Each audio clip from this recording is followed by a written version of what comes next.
Tonight, the search is on for a man accused of shooting a police chief in the Texas Panhandle. You might have gotten a blue alert about it early this morning.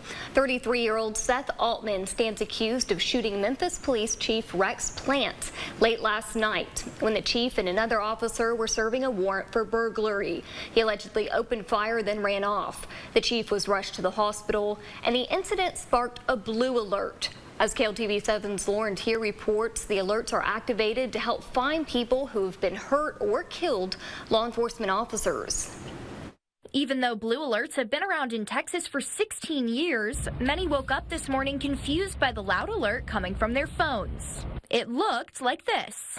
According to the Texas Department of Public Safety, criteria for a blue alert includes a law enforcement officer must have been killed or seriously injured by an offender. The investigating law enforcement agency must determine that the offender poses a serious risk or threat to the public and other law enforcement personnel.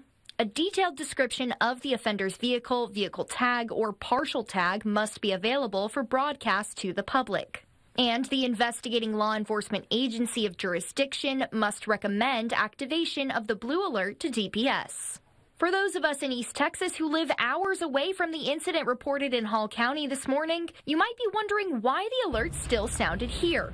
According to the executive order signed by then-Governor Rick Perry, the purpose of activating a statewide alert is to, quote, blanket the state with information identifying the vehicle of the suspected assailant of a law enforcement officer, thus hindering the suspect's ability to flee the state, facilitating the suspect's speedy capture, and helping to eliminate the threat the suspect would otherwise pose to Texas communities and other law enforcement personnel. The alert is terminated once the suspect is caught, if it's determined they have left the state, or if it's determined the alert is no longer effective in helping law enforcement. Lauren Tier, KLTV 7 News.